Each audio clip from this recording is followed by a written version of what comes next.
가화만사성이라는 말이 있습니다. 가정이 화목하면 모든 일들이 술술술술 풀려 나간다는 말이죠. 하루 종일 회사에서 일을 하고 시달려서 지친 몸을 이끌고 집에 왔어요. 현관문을 탁 열고 들어가는데 유치원 다니는 딸이 앞에 나와서 아빠 힘내세요. 우리가 있잖아요. 이렇게 노래를 하면 아빠는 그날 있었던 모든 시름이 그냥 싹 다 날아갑니다. 그렇게 힘들고 그렇게 지쳤는데 어떻게 힘이 막 펄펄 나는지. 왜 힘이 납니까?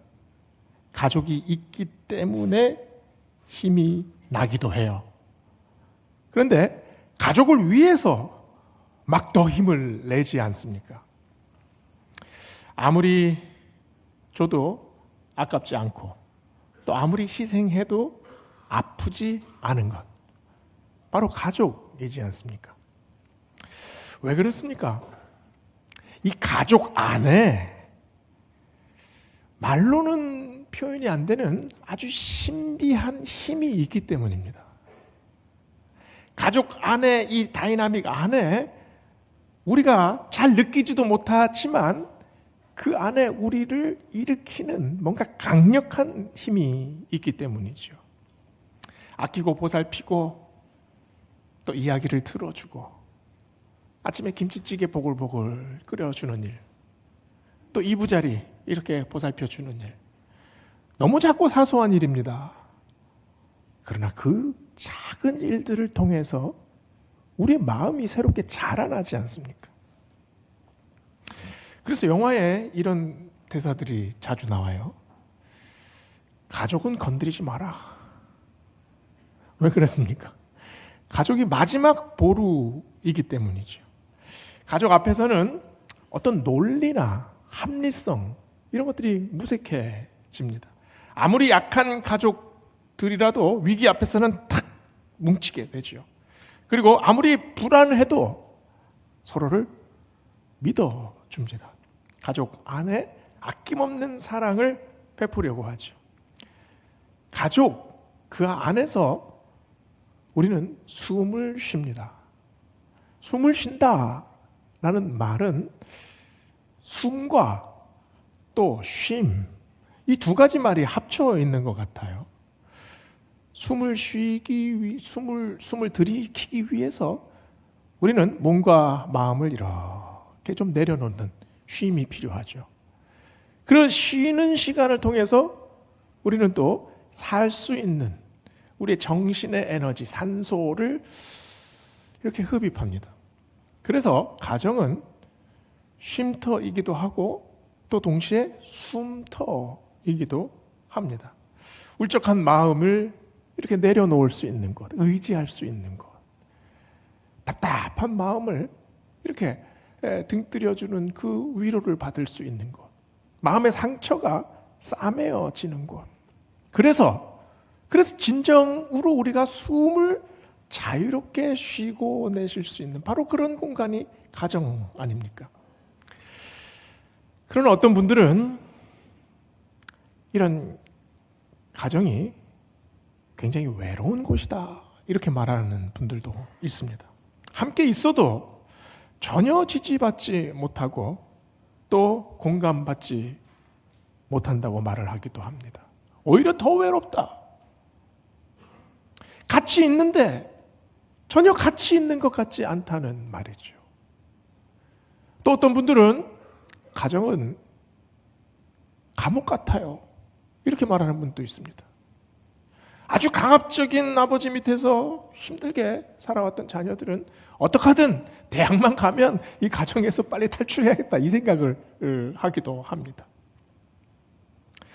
그런 의미에서 우리는 가족이 무엇인지 다시 생각하게 됩니다. 가족은 혈연으로 묶여 있지요. 피는 물보다 진합니다. 그러나 그렇게 진한 피를 나눈 가족들 사이에서 더 미워하고 더 갈라지고 더 마음 아프게 하는 일들이 종종 벌어지기도 하지 않습니까? 일전에 본 다큐멘터리가 문득 생각났습니다.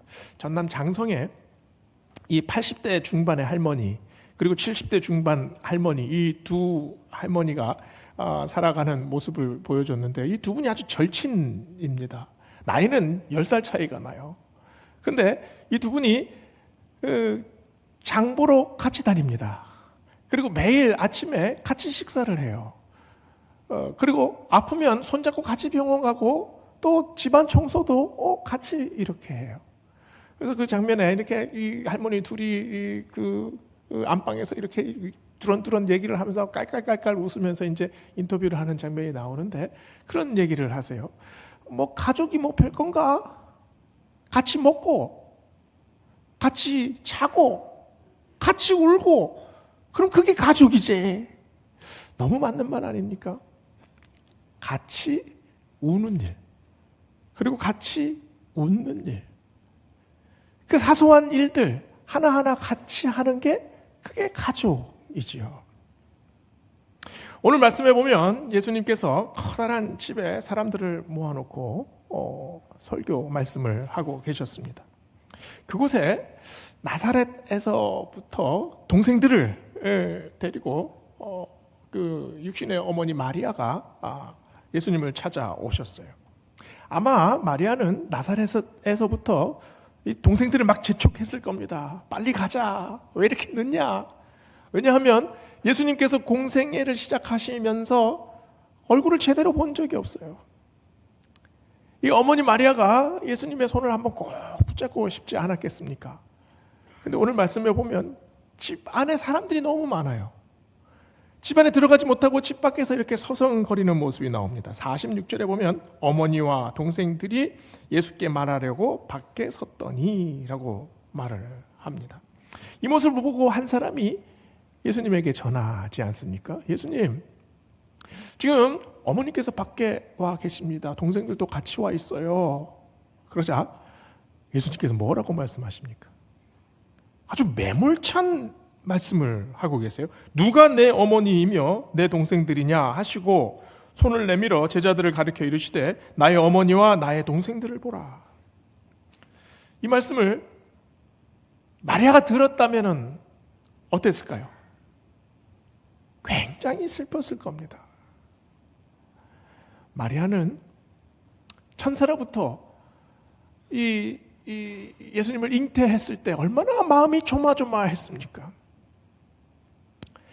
그리고 그 남산 많은 배를 이렇게 부여잡고 나사렛에서부터 베들레헴까지 걸어서 가지 않았습니까? 예수님께서 자라나는 모든 순간순간 성장 과정을 다 지켜봤어요. 아기 때 가슴에 품고 젖을 먹였죠.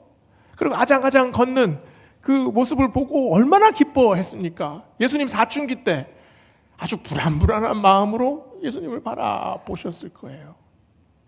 이게 어머니의 마음 아닙니까? 그런데 만약에 그 예수님께서 하신 그 말씀을 동생들이 들었다면 동생들도 아마 분노했을 겁니다. 어머니를 모시고 얼마나 먼 길을 왔습니까? 그런데 문전박대라니요. 아니 형님이 언제부터 이렇게 변했습니까? 오늘 말씀에 예수님의 동생 중에 야고보가 있죠. 아주 그냥 성격이 불같습니다. 문을 그냥 깨부수듯이 그냥 열고 들어가서 막 예수님께 따졌을 수도 있어요. 오늘 말씀 가만히 보면 46절 47절에 보면 의도적으로 공간을 나누고 있습니다. 어머니와 동생들이 밖에 섰더니 그리고 당신께 말하려고 밖에 서 있나이다. 가족은 집안 사람입니다. 그런데 예수님 집안 사람이 지금 밖에 서 있어요. 그리고 바깥 사람이 지금 집 안에 있습니다. 구도가 역전되어 있잖아요. 아웃사이더인 사람들이 인사이더가 되고 인사이더에 있던 사람들이 아웃사이더가 되는 겁니다. 성경에는 이런 이야기들이 굉장히 많이 나오지 않습니까? 에서는 여러분 에서 알지 않습니까? 야곱과 에서. 에서는 인사이더 중에 인사이더였어요. 믿음의 조상 아브라함의 맞손자였죠. 그리고 이삭의 맏아들. 이삭은 에서를 굉장히 사랑했습니다. 아주 남자다웠거든요. 이삭의 마음에 쏙 들었어요. 그런데 이삭은 하나님의 눈에는 아웃사이더였습니다. 하나님께서 주신 복, 그 장남의 축복을 이 에서는 굉장히 하찮게 여겼습니다. 그래서 아브라함의 하나님, 이삭의 하나님, 에서의 하나님이라는 말 없잖아요. 야곱의 하나님입니다. 다윗은 어떻습니까? 다윗은 이새의 집에서 굉장한 아웃사이더였습니다. 아버지 이새는 다윗이 도대체 뭘 하고 있는지 별로 궁금해하지 않았습니다. 그래서 사무엘 앞에 이렇게 그 기름 부음을 받을 때 막내 아들이 있는지 없는지도 몰랐습니다. 그만큼 관심 밖에 아주 그냥 그 잊혀진 아들 같았죠. 그런데 그런 다윗을 하나님께서 눈여겨 봤습니다. 아웃사이더였던 다윗이 인사이더가 되는 그런 장면이지요. 오늘 말씀에도 보면 예수님께서 지금 말씀하고 있는 그 장소가 어디입니까? 이게 갈릴리입니다. 갈릴리는 수도 예루살렘에서 아주 멀리 떨어진 곳이죠. 배척받은 곳입니다. 같은 이스라엘 사람들이라고 생각을 하지 않았어요. 거의 이방인들과 비슷하게 우리 민족이 아니다라고 생각했던 사람들이 갈릴리 사람들입니다. 그런데 예수님께서는 지금 그 갈릴리 사람들에게 오셔서 그 사람들을 모아서 지금 집에서 설교하고 계십니다. 저는 초등학교 3학년 때부터 고등학교 졸업할 때까지 고아원에서 살았습니다. 할아버지가 원장님이셔서 이 아이들과 제가 처음에 내려갔을 때 굉장히 쉽게 잘 어울렸던 것 같아요. 서울이 좀 그 살기가 좀 답답하지 않습니까? 내려갔더니 그냥 놀거리가 얼마나 많은지 그냥 물놀이 그리고 뭐 메뚜기도 잡고 개구리를 잡아서 막 여기에 훈장처럼 달고 다녔던 제가 생각이 나는데요. 그리고 뭐 쥐불놀이도 하고 또 눈싸움 뭐 아주 놀이 천국이었습니다. 그 고아원 안에서 그 친구들과 함께 그렇게 지냈었어요. 근데 어쩌다가 한번 싸움이 일어났어요. 근데 그 고아원에 있던 그 형들이 빙 둘러섰고 저와 그 친구를 1대1 맞짱뜨기를 시켰어요. 제가 그때 좀 그 덩치가 컸습니다. 당연히 이길 줄 알았죠. 근데 이 형들이 다리를 탁 거는 거예요. 탁 넘어지면 그 위에서 이제 막 제가 어떻게 막 보둥거려서 다시 한번 역전시키려고 하면 또 힘을 못 쓰게 만들어요. 그날 엄청 맞았습니다. 억울했어요. 그때 제 마음에 그 싸늘해진 그런 기분이 지금 아직도 기억이 나요. 근데 그 이후로 시간이 얼마나 지났는지는 모르겠습니다. 굉장히 더운 여름날 학교 마치고 집으로 오는데 그때 고원에서 같이 자란 친구 일령이와 같이 그 길을 걷고 있었어요. 저희 학교에서 집까지는 거의 한 3km 정도 됩니다. 그 길을 걸으면서 너무 목이 말랐어요. 근데 가게를 지나가는데 아이스크림 하나 사 먹어야겠다 생각을 하면서 주머니에 동전을 제가 손으로 만지작 거렸어요. 근데 이걸 뺄 수가 없는 거예요. 이 동전을 빼서 아이스크림을 사면 일령이하고 나눠 먹어야 되거든요. 그게 싫은 겁니다. 가게를 지나갈 때마다 계속 만지작 거리고만 있었어요. 근데 그때 일령이가 가게에 들어가더니 아이스크림 2개를 사와서 저한테 하나를 턱 주는 거예요. 일령이는 그날 자기 한 달 용돈 전부를 썼습니다. 그 사건이 있은 이후에 제 마음이 녹아지기 시작했어요. 그 고아원에서 다리를 거는 친구도 있습니다. 못 살게 만드는 친구도 있어요. 그러나 반면에 자기 용돈을 다 털어서 함께 나누는 친구도 있었습니다. 예수님이 말씀하십니다. 누가 내 어머니며 내 동생들이냐? 그리고 손을 내밀어 제자들을 가리키면서 말씀하셨어요. 여기 앉아있는 너희가 나의 어머니고 나의 동생들이다. 예수님이 지금 새로운 가족을 만들고 계십니다. 마태는 이 장면을 예수님께서 손을 펴서 자기들을 가리키면서 하신 그 말씀을 굉장히 잊을 수 없었던 것 같아요. 왜냐하면 마태가 세리 아닙니까? 당시 이스라엘에서 가장 멸시받고 또 가장 매국노라고 이렇게 욕해도 될 만큼의 그런 천대받던 사람들, 바로 세리들입니다. 오늘 본문 2절, 오늘 본문 이 지금 12장이죠. 9절, 13절에 보면 마태가 이 지금 마태복음 아닙니까? 마태가 9장 9절 13절에서 세관에 앉아 있었습니다. 그때 예수님께서 지나가시다가 마태를 부르셨어요. 그리고 그 다음 장면이 마태의 집에 들어가서 한 식탁에서 식사를 드셨습니다. 그 장면을 보고 바리새인들이 욕하지 않습니까? 아니, 예수님 당신은 어떻게 저런 세리 같은 저런 죄인들하고 같이 식사를 합니까? 그랬을 때 예수님께서 아주 유명한 말씀을 하십니다. 어떤 말씀을 하십니까? 건강한 자에게는 의원이 쓸데없고 병든 자에게라야 쓸모있느니라. 내가 이 사람을 위하여 왔노라. 이 사람이 누굽니까? 바로 마태 아닙니까? 마태를 콕 집어서 말씀하신 거예요. 마태는 아마 그때 감격했을 겁니다.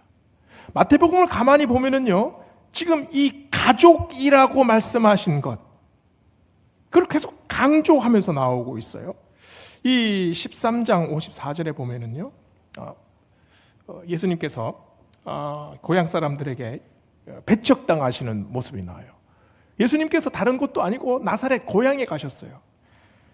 근데 사람들이 이 사람은 목수의 아들이 아니냐, 그 어머니 마리아, 그 형제들은 야고보, 요셉, 시몬, 유다이지 않느냐. 예수님은 13장에서 하나님의 지혜로 또 굉장한 능력으로 자신이 하나님의 아들이심을 알렸습니다. 그런데 사람들은 혈통으로 봅니다. 바로 요셉의 아들, 마리아의 아들이 아니냐. 예수님께서 오늘 본문에서 물으셨어요. 누가 내 어머니며 내 동생들이냐. 그러나 사람들은 뭐라고 반박합니까? 네 어머니는 마리아고 네 형제들은 야고보, 요셉, 시몬, 유다가 아니냐. 50절에서 예수님께서 뭐라고 말씀합니까? 누구든지 하늘에 계신 내 아버지의 뜻대로 하는 자가 내 형제요, 자매요, 어머니니라. 예수님께서 지금 문 밖에서 아들 얼굴 한번 보려고 온 그 마리아와 그 동생들은 내 가족이 아니다 라고 말씀하시는 겁니까? 예수님께서 이렇게 막대 먹은 불효자이십니까? 예수님을 요한복음은 어머니를 누구보다 아꼈던 아들로 묘사를 합니다. 요한복음 19장 25절에서 27절에 보면 예수님께서 십자가에 달리셨을 때 모든 피를 다 쏟으시고 모든 물을 다 쏟으시고 이제는 정신이 혼미해서 호흡조차 잘 하실 수 없을 때, 그때 그 아래에 어머니가 서 계신 걸 봤습니다. 그때 뭐라고 말을 합니까? 옆에 요한이 있었죠. 요한아, 너 옆에 있는 분이 이제부터 너의 어머니시다. 어머니, 이제 요한이 아들입니다. 숨이 끊어지기 직전에 예수님은 어머니를 걱정하셨습니다. 염려하셨습니다. 공생애 30세의 공생애를 시작하기 전에 30년을 어머니를 섬기고 어머니를 위해서 사셨던 분입니다. 그런 분이 저분은 내 어머니가 아니다 라고 말씀을 하셨겠습니까? 예수님께서 지금 집안에 있는 이 사람들만이 내 형제들이고 저 밖에 있는 저분들은 내 가족이 아니다. 마리아와 동생들을 쏙 빼놓고 그렇게 말씀하신 겁니까? 예수님은 지금 가족을 해체하시려는 생각이 전혀 없으십니다. 오히려 가족을 확장하십니다. 새로운 가족을 만들고 계시죠. 하늘에 계신 내 아버지의 뜻대로 하는 자들, 혈통, 또 결혼, 이것으로 묶여진 가족이 아니라 하나님의 뜻대로 사는 자들, 하나님의 은혜를 입은 자들, 하나님의 사랑 안에 있는 자들, 그 자들이 여기에 있든 저기에 있든 집 안에 있든 집 밖에 있든 모든 이들이 하나님께서 사랑하시는 자녀들이다. 새로운 가족을 지금 만들고 계십니다. 가족은 배타적이죠. 가족의 이 성곽은 굉장히 견고합니다. 아무나 가족이 될 수가 없죠. 막 결혼해가지고 이 시어머니가 결혼하는 그 이제 며느리한테 이런 얘기 하잖아요. 아가, 이제 너는 내 딸이다. 딸이 될지 며느리가 될지 좀 더 지켜봐야 됩니다. 마음은, 그때의 마음은 진심이고 본심이지요. 그런데 삶 속에서 여러 가지 일들이 생기지 않습니까? 며느리는 며느리고 시어머니는 시어머니입니다. 이 핏줄의 벽이 그만큼 두터워요. 고레에다 히로카즈 감독이 만든 그렇게 아버지가 된다라는 영화가 있습니다.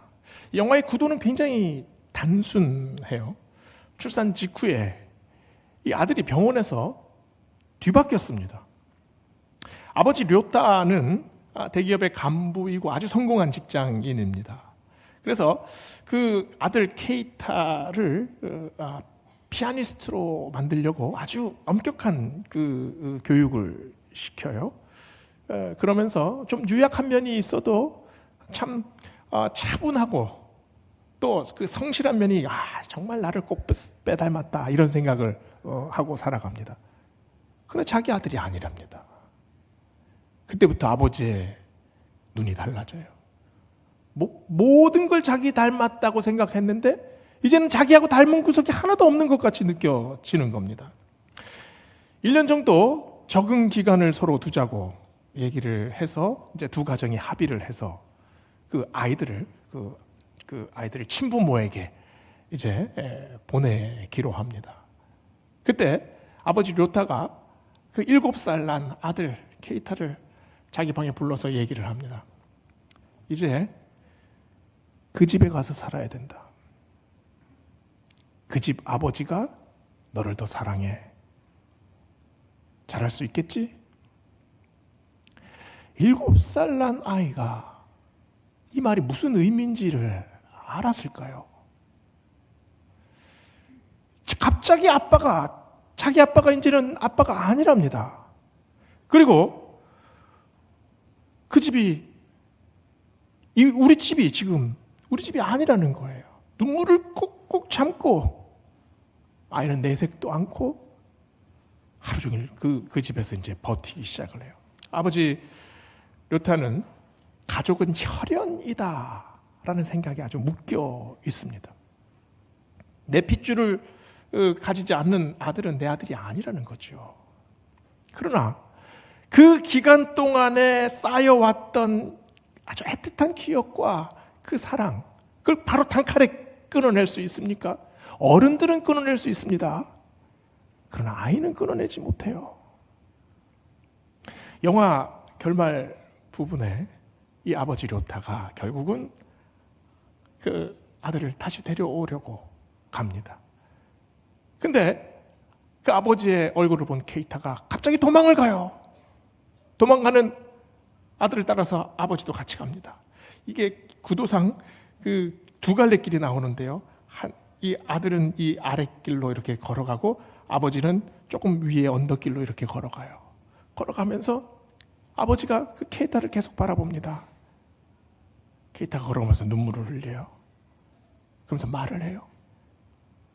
아빠는 아빠도 아니야! 그 얘기를 듣고 이 아버지가 그 빗길을 내려가서 아이를 껴안습니다. 그리고 사죄의 눈물을 흘려요. 그렇게 아버지가 됩니다. 그렇게 아버지가 되어 갑니다. 그렇게 새로운 가정이 만들어지고 있습니다. 룻기에 나오는 나오미의 가정은 당연히 해체될 수밖에 없는 가정이었잖아요. 남편들이 다 죽었습니다. 근데 시어머니하고 며느리가 왜 같이 삽니까? 같이 살 이유가 전혀 없어요. 근데 룻이 함께 살아야 될 이유를 말하죠. 어머니의 백성이 나의 백성이 되고 어머니의 하나님이 나의 하나님이 되십니다. 해체돼야 할 가정이 다시 재구성되고 있습니다. 가정이 기계 부품처럼 이렇게 조합이 된 가정은 위기 상황에서 위기를 딱 만나면 바로 부서집니다. 그리고 만약에 돈 문제 같은 게 얽혀 있으면 그 문제 때문에 서로 얼굴을 안 보기도 해요. 서운한 마음이 계속 더 깊어 가지요. 그러나 우리의 피보다, 우리 안에 있는 이 돌고 있는 이 피보다 더 뜨거운 피, 그리스도의 피로 이어진 가족은 다릅니다. 힘들고 어려울수록 더 하나가 됩니다. 더 밀착이 됩니다. 사람에게 실망하기도 하죠. 그러나 다시 일어섭니다. 왜냐하면 하나님이 붙드시니까요. 관계가 틀어지면 기도합니다. 왜냐하면 주님께서 피 흘려 만드신 가족이니까요. 그 가족이 어떤 가족입니까? 하나님의 가족입니다. 하나님을 섬기는 가족입니다. 오늘 말씀 보세요. 누가 내 어머니고 내 동생들이냐? 예수님의 말씀의 의미가 뭡니까? 이 사람들도 나의 가족이다. 우리 모두가 하나님의 말씀을 듣고 행하는 자들이다. 이 의미 아닙니까? 예수님께서 지금 무엇을 하고 계십니까? 교회를 만들고 계십니다. 주님이 하신 이 말씀을 사도 바울은 자주 사용합니다. 에베소서 2장 19절에 이렇게 말해요. 그러므로 이제부터 너희는 외인도 아니요 나그네도 아니요 오직 성도들과 동일한 하나님의 권속이니라.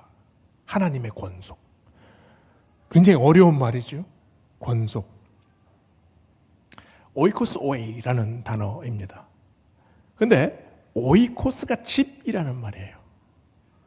오이코스 오이는 하나님의 패밀리 멤버스라는 얘기입니다. 하나님의 가족, 하나님의 식구, 그걸 권속이라는 말로 썼어요. 예수님께서 하신 의도를 사도 바울은 잊지 않고 이 중요한 의미를 캐치해서 서신서 곳곳에 우리는 하나님의 권속들이다. 계속해서 강조합니다. 하나님의 가족의 기준이 뭡니까? 하나님의 말씀을 듣고 행하는 사람들. 하나님을 아버지로 모시는 사람들. 하나님께서 주신 그 사랑을 서로 나누는 바로 그 형제 자매들. 그게 하나님의 백성들이고 하나님의 가족입니다. 그래서 예수님께서 말씀하셨죠. 영접하는 자, 곧 그 이름을 믿는 자들에게는 하나님의 자녀가 되는 권세를 주셨다. 하나님의 자녀. 우리는 다 알지 못하는 사람들로 모여 있습니다. 그러나 옆을 돌아보면 바로 이 사람이 내 형제고 내 자매들이다 라고 지금 주님이 우리에게 말씀하고 계십니다. 저분이 너의 어머니가 되고 저분이 너의 아버지가 되고 너의 아들이 되고 너의 딸이 된다. 그 일을 위해 내가 이 땅에 왔다. 예수님께서 우리에게 지금 그 말씀을 하고 계십니다. 온 교회가 하나님을 아바 아버지라고 부릅니다. 그리고 우리는 모두 하나님 앞에서 영적인 가족입니다. 성경은 지속적으로 이 통일성과 연합성을 계속 말하고 있습니다. 하나님도 한 분이시고 성령님도 한 분이시고 우리의 믿음도 하나고 우리의 몸도 하나다. 우리의 몸이 하나라는 말이 뭡니까? 그리스도의 몸 안에서 우리가 일체화됐다. 하나가 된다. 이 말씀 아닙니까? 그래서 교회, 그리스도의 몸인 교회, 이게 예수님의 말씀에서 그대로 나온 교회의 원형이 되지 않습니까? 오늘 말씀을 통해 우리가 다시 생각합시다. 명절을 지나면서 우리는 가족들과 많은 일들을 겪으며 여기까지 왔습니다. 가족들을 사랑해야죠. 가족 사랑, 내 핏줄, 나와 연관된, 결혼으로 연관된 나의 가족의 테두리, 이 가족들만 사랑하는 것이 아니라 그 테두리를 넘어서 하나님의 가족들, 하나님께서 나에게 주신 그 가족들, 나와 이 교회에서 함께 신앙을 나누는 이들을 우리는 어떻게 사랑해야 합니까? 어떻게 받아들여야 합니까? 오늘 말씀을 통해서 우리에게 이 가족의 지평이 새롭게 열리는 소중한 시간이 되기를 주의 이름으로 축원합니다. 기도하시겠습니다.